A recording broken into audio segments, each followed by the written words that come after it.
The AI workshop is going to start after this, so no, you're not going to miss it. A little bit about Mr. Bhagwan Chaudhary. He's a professor at UCLA and ISB, so he's very qualified. And our chief guest is Mr. Vaidyanathan, who's the first MD and CEO of IDFC Bank. He's worked at Citibank and ICICI Bank before that. And he's got a unique track record of a professional turned entrepreneur turned into a professional entrepreneur. So this is going to be a very exciting session, lots of insights. Please start taking a seat, all the people by the blue lights. I'm staring directly at you until you move. Everyone, please get seated. Thank you.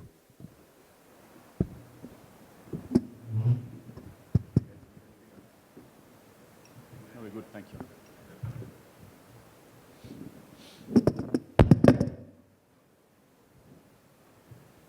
Welcome, everyone.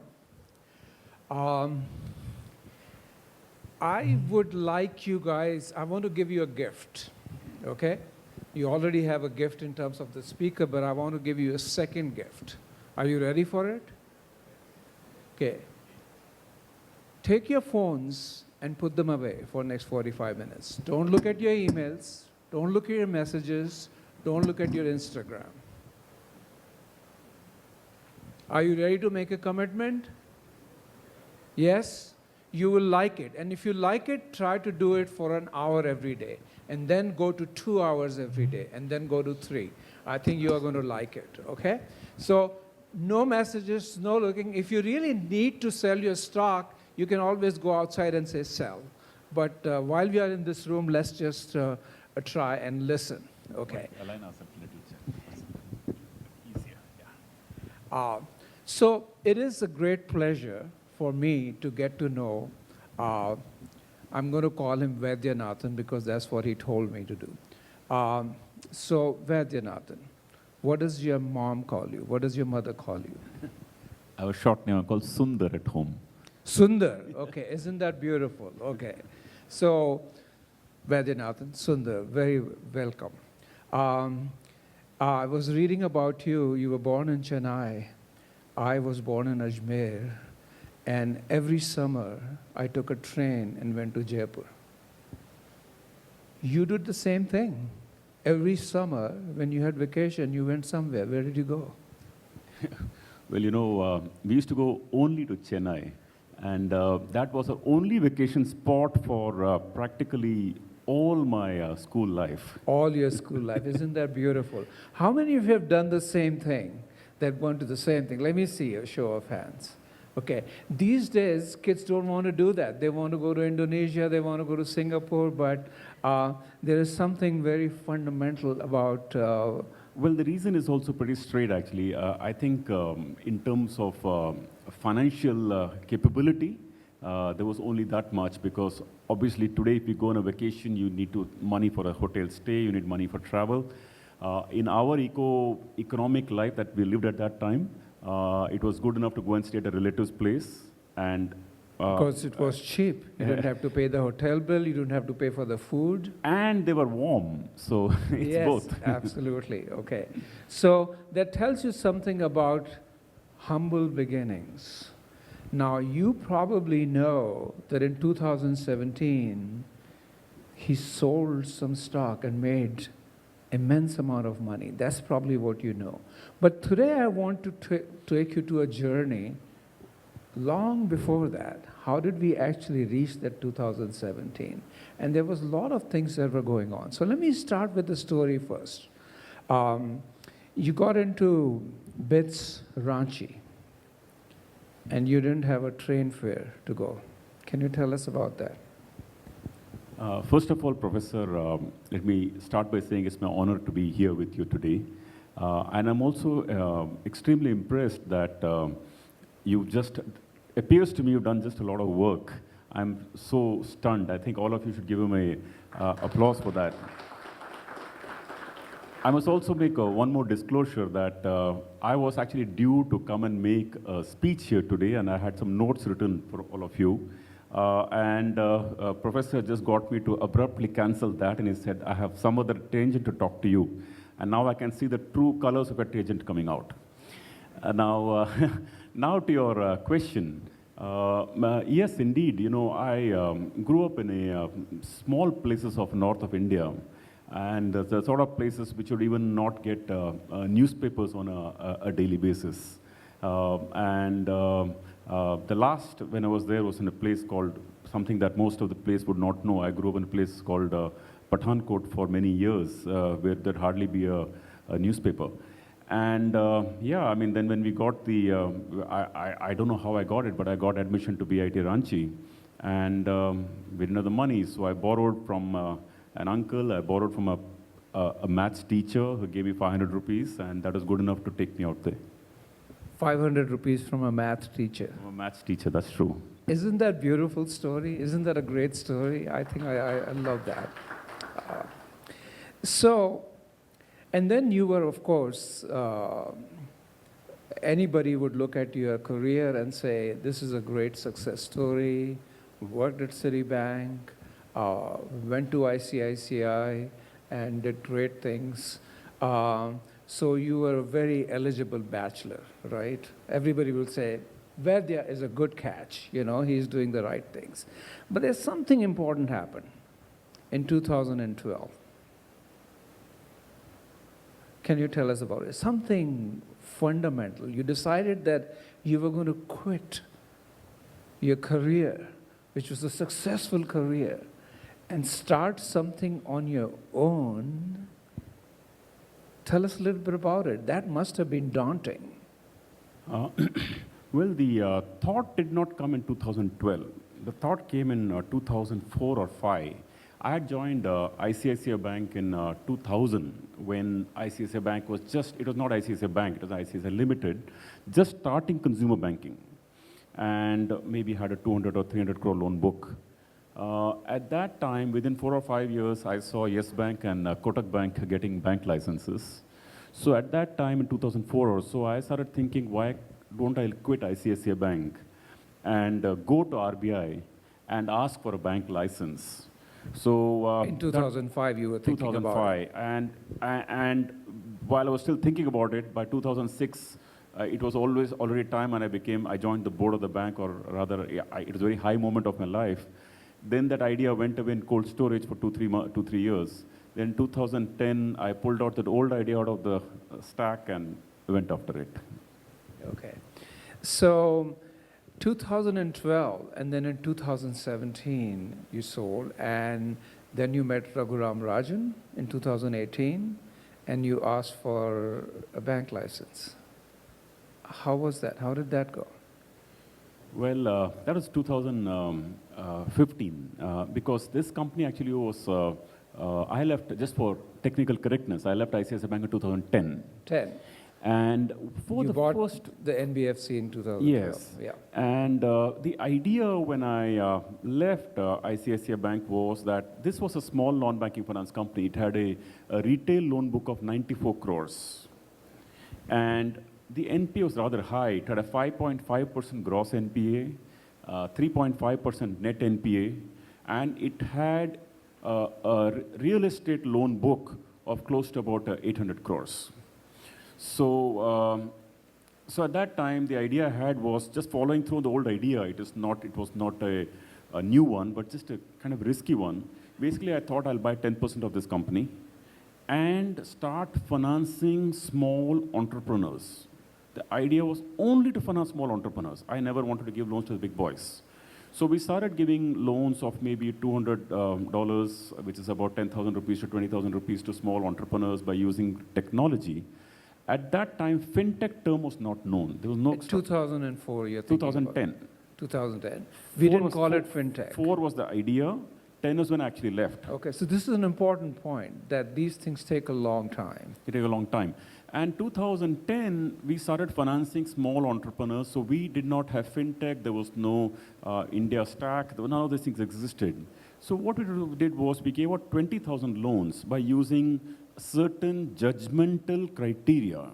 And the judgmental criteria could be, is the person living in the city for more than 3 years? Is this person, working in a salaried company or not? The kind of judgmental stuff.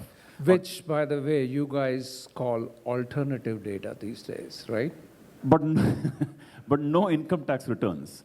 So when we give those 20,000 loans, the risk is always there because obviously you're not taking income tax returns. So, and the convention until that time in India was still to take income tax returns. So when we got a database of 20,000 customers, we started mining it and started writing some algorithm around it. Then with that idea, we went to many private equity firms. In 1 year, we built a book of 770 crores, friends, from 94 crores. So it is just a start. And with that showcase of that 770 crore book, we then went to many private equity players. We went to Bain, Blackstone, Carlyle, TPG, Baring in Asia, Baring India. It's a long list. And in the long list, you're saying you went to them and they were saying, yeah, great idea, or they were saying, not all of them. No. No, it was a very bad time in India, actually, because the growth rate was dipping very sharp. And I don't know how many of you have a memory of 2010 to 2014. I'm sure you don't want to revisit that in your life, because at that time, rates were going up, inflation was going up, inflation was 10%, and nothing was going right. So not only for India, even our model was too unproven, nobody wants to lend to someone with a 1-year track record. So I used to actually tell people that, listen, you're not lending on 1-year track record, you're lending on a 10-year track record of ICICI Bank or a 20-year track record of Citi. So I tried to position that story that way. Many people didn't bite it, but one private equity did. Who? Warburg Pincus did it, actually, and they gave us a big check. It was an 810 crore check. And 810 crores, I had gone to raise money through QIP to both the Hong Kong, Singapore. The QIP failed, and I was very dejected. So when you get a big check like that, you really feel good. So there was a moment of great achievement and great glory, but at the same time, you're talking about an LBO, and LBO is like a sword hanging on top of your head.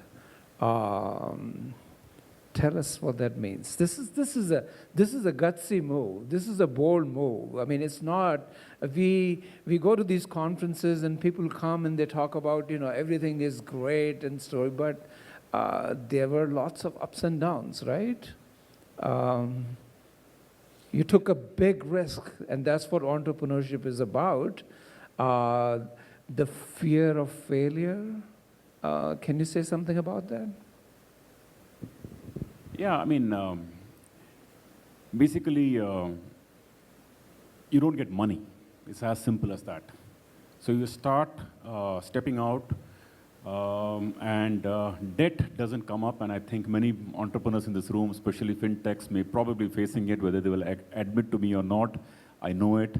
And many of these guys sometimes come and talk to me saying, oh, a lot of money in the bank, a lot of people are giving us money, people are giving money at this 10%, really, you want to match it? I can see through it straight. Because I've done this game. So, so you can through the... It's like guys talking about, how much sex they are having. It's not true. And by the way, I was more straight than you guys. I actually used to say, look, guys, it's tough, right? So, but having said that, and basically, since we had a loan book of only 94 crores and had built 700 crores in a year, how do you go and raise money? Money is so difficult. Money incidentally chases the big boys. Money chases the successful. Money, naturally, rightly so, doesn't chase the entrepreneurs who are actually just starting up. So money is very difficult. We started borrowing at 14.5% rate of interest, and I used to liberally pay. You'll be shocked. There was one entrepreneur, one bank, I'll tell you the name also, once Dena Bank offered us money at a particular rate, at 12%. I said, you can pay me 12%, I'll also pay you fees of 2% on top of it. They were shocked, they just took it. And why? Because I wanted the proposal to move fast in the organization. I wanted that guy to book the fee that quarter, and I wanted the money to come through. Once Corporation Bank was giving me a loan of 500 crores, it was like amazing to me. And while he walked out of the door, I called him and said, you haven't asked me for fees. He said, no, sir, no fees. I said, take 1 crore. So I knew that machine had to move so fast. Now, So, this is tricky because there must be something else that's going on that they saw in you. Because if I start offering more money, people are going to be suspicious ki ye to adverse selection, this must be a bad news, I don't know, I right? used to manage that pretty well, and these Okay, guys know how all to right. manage that. So- you got to tell all the right stories. You got to say that, look, my credit is pristine, look at my quality, look at my turnaround, look at the niche area I'm operating in, look at my delinquency, be a lot of transparent, show all the data, do all that stuff. But along the way, if I have learned in life not to negotiate too much. Not to negotiate. Not to negotiate too much. Now, And that's something you don't hear very often. not to negotiate too much. If And somebody's giving you money, take it. take it. And I'll actually say that, and actually I never regretted it. Because first we borrowed at 14, the next guy gave it at 13, next guy gave it at 12. It took us 5 years to get there. But it's okay. I mean, I still thank the first guy who gave me money at 14 a lot. So similarly in equity, and for example, people are saying you need more skin in the game. I said, no problem, I'll buy more stock. They said, we need more skin in the game. I said, okay, I'll buy more stock. So how do I buy more stock? So you leverage. And to your question on leveraged, yeah, I borrowed. You started the conversation by saying that, look, he made a lot of money. This is leverage. I know. But you know what? You started the conversation saying that, look, in March 18, he sold stock and made a lot of money. Let me tell you where that money went. So just none of you guys get any romantic ideas out of that. Since it's disclosed on the exchange, let me just tell you, I got 110 crores for selling 1.5% of capital first. But that money straight went to close the loan that I had taken to buy the stock in the first place. I had bought stock at 160 rupees a share. So it wasn't going to my pocket, it wasn't going to buy a house, nothing. I had borrowed 70 or 80 crores personally to buy the stock. Now 3-4 years had gone by, that interest was mounting at 13% rate of interest, and now the stock has touched 688 or 700, and the UP election had just happened, and the new government had come in place with absolute majority out there, so there was a euphoria in the market, and someone said, I want to buy. I said, okay, take it, give me money. so that's what happened. So I didn't take it home. Okay. But there were times when you started this LBO and things didn't go quite the right way.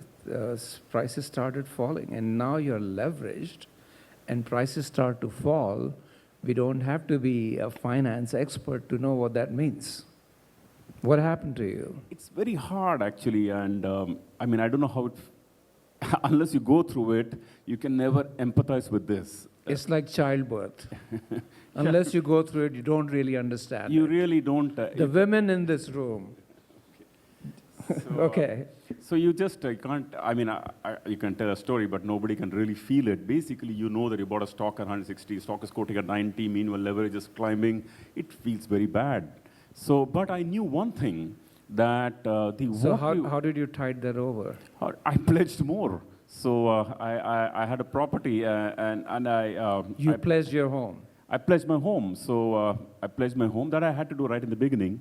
But even that was running out of covers. I pledged, there was an under construction property that I had, under construction, which I had bought for a particular price. But in theory, the value of that home was much higher. So I pledged that delta assumed value in price to the lender. So this tells me something else. This is telling me that this is not a sprint.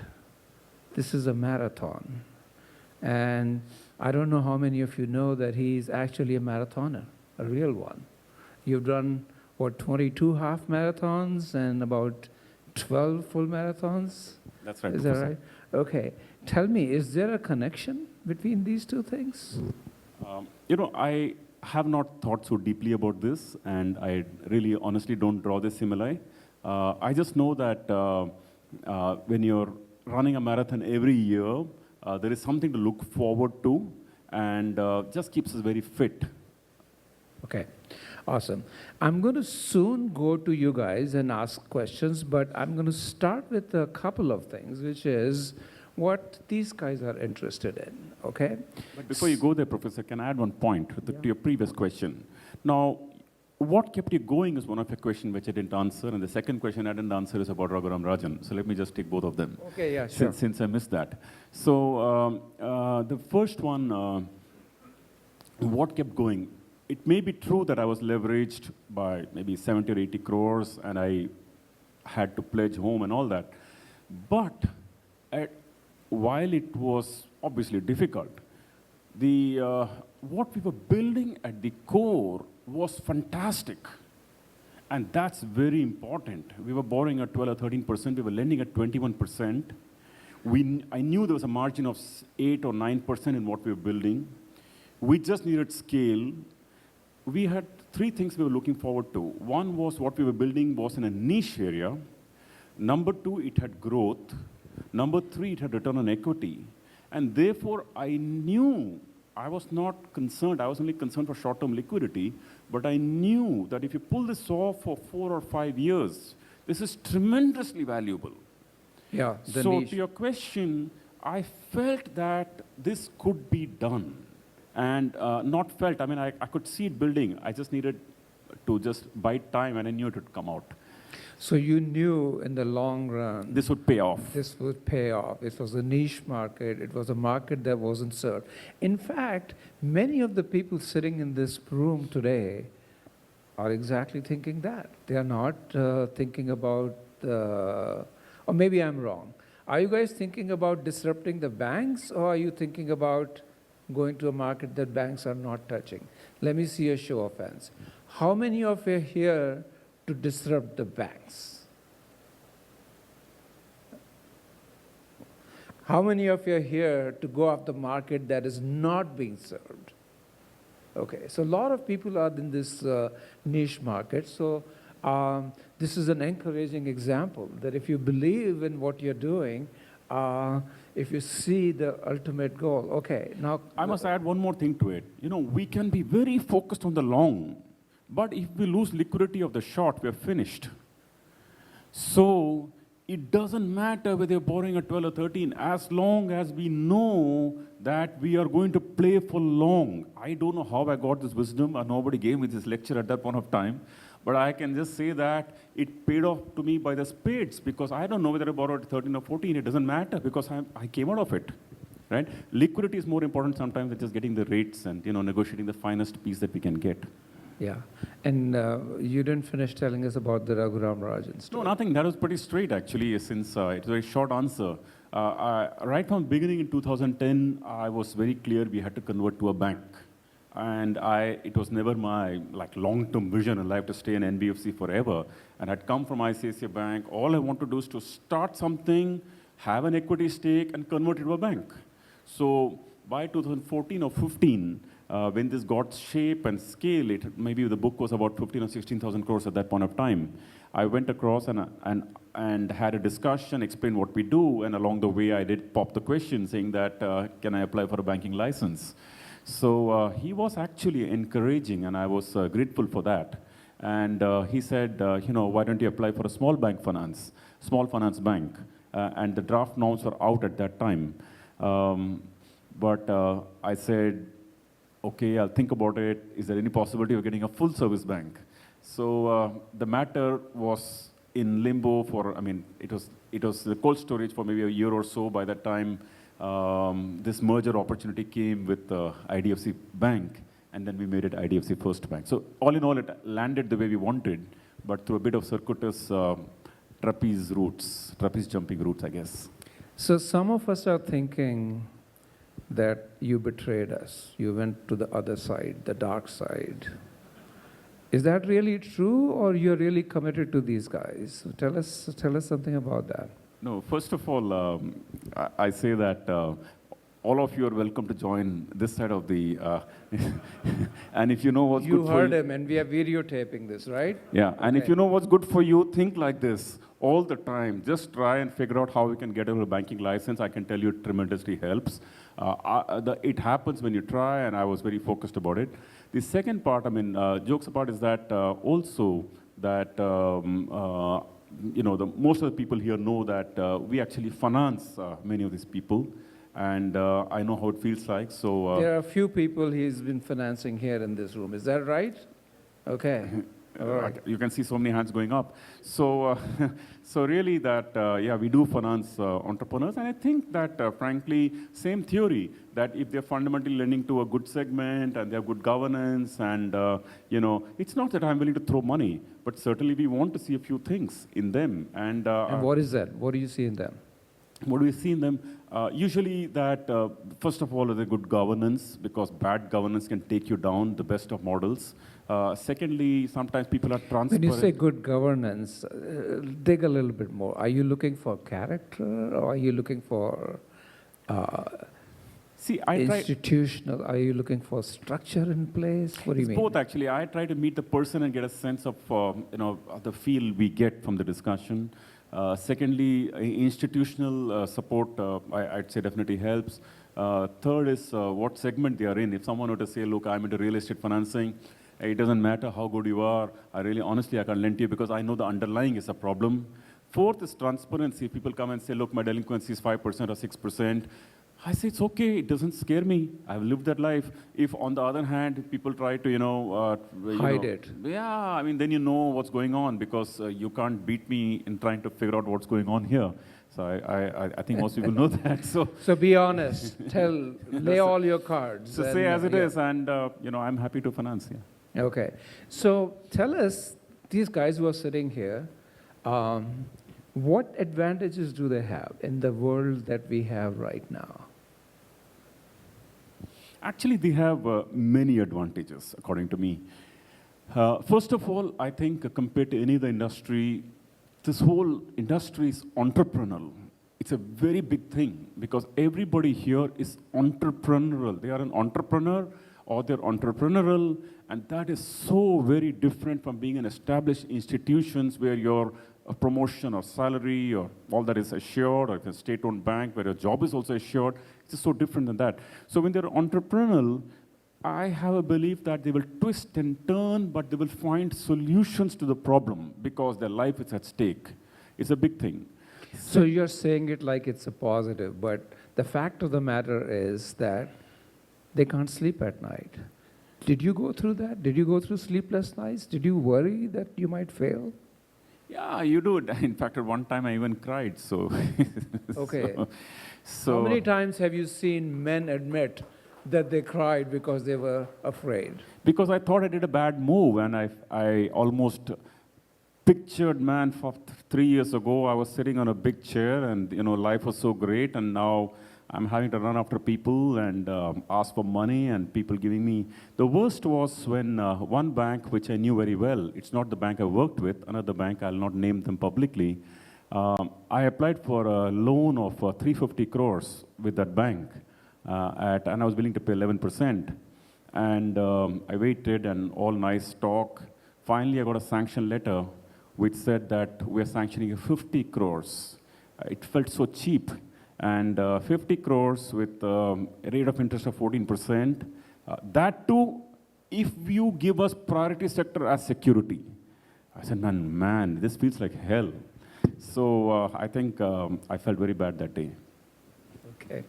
I'm sure some of you are relating to this directly, because you also have had sleepless nights and worries about क्यों मैं ये सब कर रहा हूँ when I could work for McKinsey and I could be a director of a big bank and so on. Why am I working so hard? So yeah, more than working hard, it is more than working hard. This is a stress of very, very high order.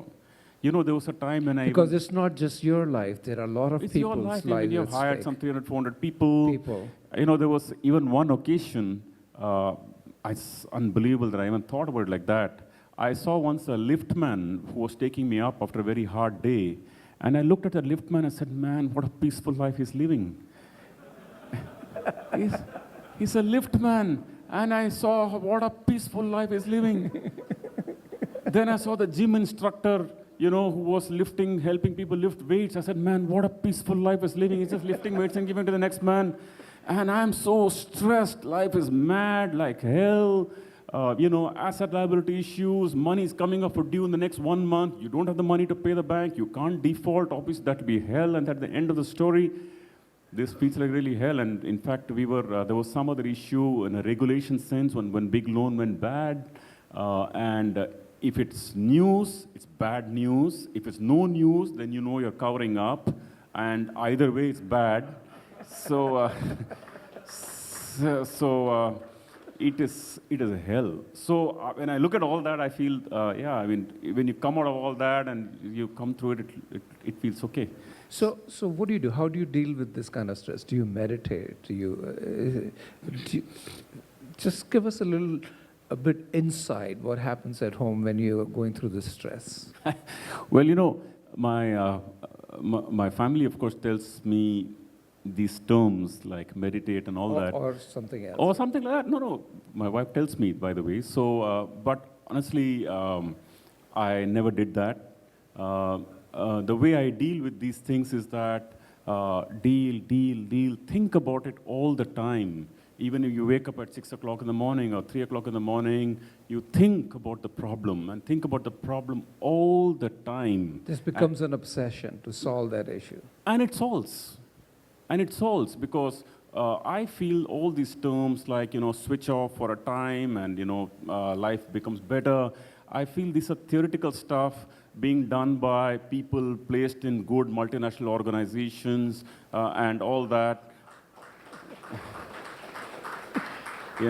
I'm with Nestle, I'm with Unilever, I switch off for a while and get bright ideas. God, man, it don't come your way, You think about the problem, you can solve a problem. Then you can think, oh man, you wake up at 3 o'clock in the morning, say, man, why did I call that guy? I know him for a while. Oh yeah, okay, text the guy at 4 o'clock in the morning, can I meet you? He says, okay, I'm available at 2 o'clock in the morning. Catch the next flight at 6 o'clock, land up there, something happens, you try. But if you think that, I'll switch off, I'll go on vacation for 10 days and, switch off and bright ideas come, God, it never happens, I can tell you. Wonderful. So I think you said something important, which is when you're thinking about these things, your mind is going through all the people you know, and you're looking at that human connection, who I could call, who could help. Is that, or who can open a door? No? That's true, but I'll tell you, even of course, human connections help you a lot. But the truth and the whole truth is that even the closest human connections, except personal connections, stick with you all your life. They are. But even the most thick of professional connections, if you're down in the dumps and they know you're dying tomorrow morning, I can tell you won't get a penny from them. There's a lot of distance. Yeah. So, end of the day, the only solution to build, all of these is to fundamentally have a really good model. To fundamentally build at the heart of it a model which is unique, which is special, which can sustain, which can make money, and for people to know that you're good. Now, then someone will bail you out by saying, okay, he's a fundamentally good guy, I'll give you money. But so think of the two names that are going around right now, or even one name. Imagine that if they came to you, have a relationship with you, can you give me 500 crores, 1,000 crores, will you give them? No. So the point is that at the heart of it, they should be. And here, goodwill helps a lot. I mean, I don't know about the group here, but to have a reputation, to say that this guy can't do no wrong, the guy can't misrepresent, he's a good guy, or that image, I don't know, it's worth. Reputation is very important, and it's built over long term. This time. is like a marathon again. Like a long time. Reputation in a day. Absolutely, and that helps a lot actually, and that at least gives you the door and gives you the access and stuff like that. So character. Reputation is a hell of a lot important because even peers you work with, you'll be surprised when this private equity deal was going on. Without my knowledge, there were so many references going on about me. Warburg Pincus was calling up Deepak Parekh, and Mr. Parekh was giving them an opinion about me, and he knew little about me at that point of time because I was at ICICI Bank. He was, of course, the boss of HDFC Bank, much senior to me. He knew a bit about me and be a reference, and apparently Mr. Parekh said this, and this Mr. Parekh personally told me later, so I know it has to be true. He said, look, Vaidya, when this issue came up, I told them that if you have to lend to one person or you want to back one guy in the country, you back by the nothing. Okay, And that, this, to build that kind of reputation, that kind of thing, is the most important asset. I for think. Mr. Deepak Parekh to say that, it meant a lot. And that Mr. Parekh, right? I am so thankful. And of course, they did similar referencing with ICICI and peers and all that. So we don't know. This world is such like that. We don't know who's referencing what, but reference is going on all the time. Okay, awesome. I'm going to ask one more question, and then I'm going to go to the audience, okay? You can't have a conference these days without talking about comparison between India and China. When it comes to this field, do you think we are ahead of China? I read a report this morning when preparing for my speech that we see investments in India, in Indian startups, has actually exceeded China in the last quarter. So India's number was some $200 million, and China was 170 or something. And that article almost started celebrating it. I said, look, it looks nice for now to get yourself artificially pumped up. But the fact is that China is way, way, way ahead in terms of the kind of investments they're attracting in VC startups. And I read the numbers. Every quarter for the last 6 quarters, barring the one that was incorrectly compared, every quarter China's investment is anywhere between $1.2 to $1.8 billion in fintech startups alone by VCs. India number is about $250 million per quarter, and going up, of course, to $500 million for the last 4 quarters. So I think China is clearly about 1.5–3 times India if you take out the last quarter. So I actually went to China and studied many of the systems there. I think people are very mad there. They're like crazy. They work. They have no time. They start at 6 in the morning. They end at 9 in the night. They get back to 6 in the morning. So probably how all of us work here, probably the whole of China is working. So I find it's really crazy the way they work. So I think we have work to catch up. We have work to do, okay. So I'm going to move to the audience, and I'm going to first complain. There's something wrong with this setup. Do you know what's wrong with this setup? Look at the distance between us and the audience. The audience should have started right here. So next time, Deepak, Harsh, we should make, because the business you are in is all about distance. We're trying to reduce distance between the borrower and the lender, right? So let me see. Please raise your hand. And here are the rules about asking a question. The rules are, your first statement should end in a question mark, and there should be no second statement. Anybody has a question? Because if you don't, I do. Yeah. Yes, sir. So please give him a mic. We can't hear you.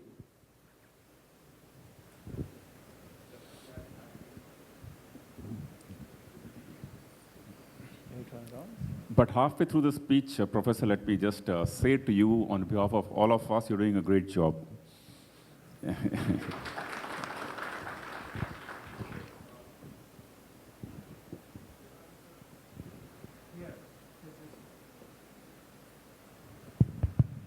Vedanasan sir, so you are an inspiration to us. We would all love to know who are inspiration for you. What are the other leaders you Who inspires inspire you? Yeah. Yeah.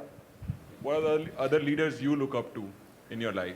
You violated my rules. Your Yeah. first was a statement. Okay, but since you are my student, ex-student, I'll forgive you. Thank you, Professor.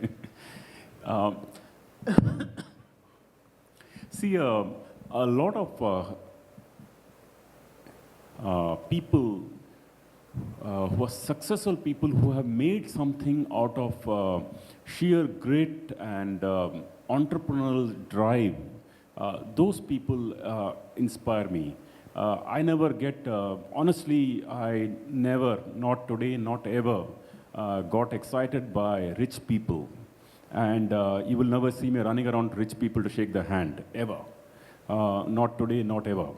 But people, who are even sports personalities, many of them really inspire. I used to get very inspired even by Rahul Dravid, by his extraordinary grit of staying on the pitch all 5 days in India, winning India cricket match at the Calcutta. And even great entrepreneurs, when I read stories about how they made things happen, even the Alibaba story is just unbelievable for those of you who read it. It's mind-blowing. In India, there are just so many stories. As professionals, I can say more than inspiration, I have learned a lot from many people. I think Mr. Kamath of ICICI Bank tops the chart to me in terms of people who may have literally seen and learned leadership lessons. He had a very big heart. I'll tell you a small story, and that will probably tell you about him. Very early on, in 2004 or so, I had just joined ICICI Bank in 2000, and around 2004, I had given an interview to one of the channels. It's probably my first time I had faced media. And the subject was something on economic policy and how RBI and monetary policy and all that stuff. I thought I did a pretty bad job. And I was probably repeating the same thing. And over time, I have learned how to speak. But I wasn't so then. And I was probably repeating myself, or I don't know, I did a pretty bad job. I was not a master of what I was talking. Next day, I meet him somewhere, and in his room for something else, and he said, "Great job." I tell you, it was mind-blowing to me that he should actually be embarrassed about the way I spoke, and here he was saying, "Good job." I thought some of these things take a big heart. Okay, awesome. Yes. Yeah, please go ahead. So I've got a mic, and just to save time, I'll go ahead. This is me right here, sorry. Yes. So Professor, I'm also Harsh's namesake, so I'm also going to break the rule like he did. No, you can't. Quick, be quick. Okay. We have very little time. Yeah. So Mr. Vedi, you've been super ambitious, super successful. I'm sure you're still having sleepless nights like you had earlier. From pre-December 2018 to post-December 2018, how has what keeps you up at night changed? What keeps you up at night? And how has it changed from pre-December to now? No, undoubtedly the last 12 months, January 18, we announced the merger. It was thrilling, I can say. It was very thrilling. I've had few moments which are as thrilling as that. Because when I got the first equity backing of 800 crores from private equity, that was a thrilling night for me because I knew I had escaped from jail. And that was clear.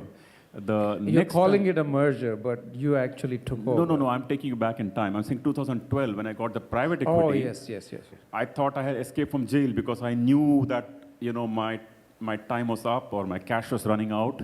So you know how it feels.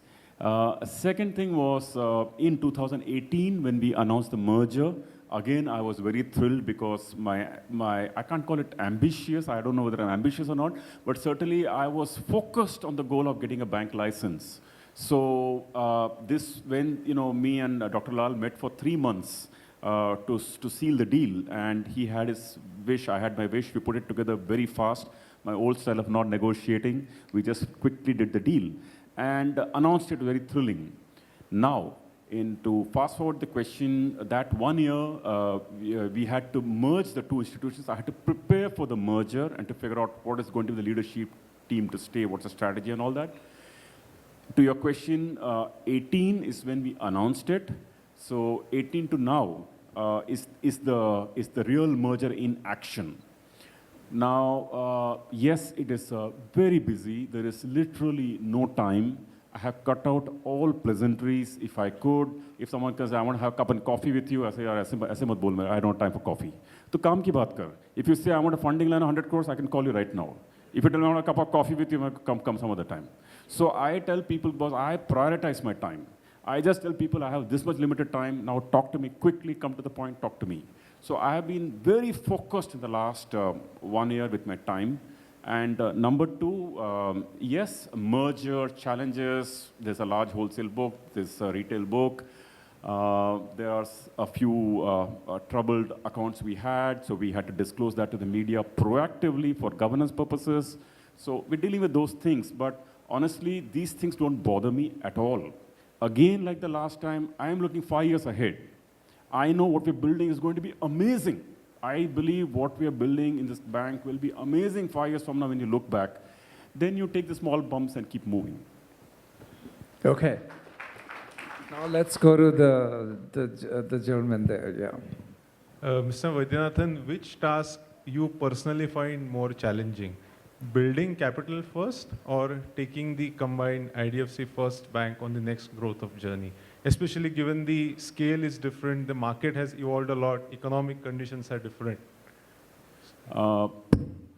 Naturally, both are very challenging, but I feel more secure now. Capital first, I felt insecure because I was an individual looking out for money. It is very hard. And you also know that if you fail, probabilities of failure are always there. But I never thought of failure. The one thing that kept me going was I never think so much about failure. I keep saying, moving. If I make a mistake or someone in my colleague made a mistake, I said, okay, forget it, move on, move on, move on. So that kept me going during Capital First days. But that was scary or risky. This does not feel scary at all because it's a matter of time. This will get done, this will get built. So I feel more safe now because it's a banking platform and all that. Okay, yes. Hi, Vedya. Good to know this side of you. Your sleepless nights are because of your professional goals. Is there a personal goal that you have and you'd like to share with us? Very good question. Personal, tell us about. So I was reading about your social causes. You seem to be involved a lot with children. You've done a lot of charitable contribution to causes of children, but maybe I'm putting words in your mouth. You can talk a little bit about that, but maybe answer his question directly. What is the personal cause that moves you? Honestly, again, like many things, I don't think deeply about these things. So please don't expect a high quality, well thought through answer on this front. Okay? Those are the best. Those are the best. Go Okay. for it, yeah. Yeah. Now, when you say your sleepless night because of professional goals, it's not because of professional goals. It's you're dying. So how can you not have sleepless nights? So you don't have sleepless nights when you're in trouble. You have sleepless nights when you know you're going down and this model's failing. Now, of course, you come through all that stuff. I've seen the ups, I've seen the downs, I've seen the high feelings, low feelings, I've experienced everything. With regard to your thing about personal thing, I personally feel that this is a unfair place to the extent that I see many highly capable people who are fantastic, intelligent people who just don't have great education, and had they been educated, they'd be smarter than us. And I can tell you, I wasn't the smartest in the ecosystem when I was growing up either. So therefore, I just find that there are so many people because who are, I read a small story that will probably tell the story. Samsung boss, as all of you know, is unwell right now, and there's a big story in Korea. He's worth $15 billion. The press is speculating that if and when he dies, I pray he live long, his family will have to pay $7 billion of tax because of 50% inheritance tax there in Korea. Now, when I was reading that, one professor has commented that people born rich in a 100-meter race are starting from the 99th meter, while others are starting from the 0th meter. Mm-hmm. And how fair is that race? Mm-hmm. Yeah. Therefore, my intention is not to stay ahead in that race, but to actually use the wealth to give people that advantage in their lives so that they can catch up with the so-called wealthier lot who start with the advantages. So make a life a little bit more fair for those who are disadvantaged. Okay. How are we doing in terms of time? Great, there you are. Okay, I think we are done here. So let me thank Vaidyanathan. He said not to call him Mr. Vaidyanathan. So I'm going to say thank you, Sundar. Thank you for coming here. Thank you.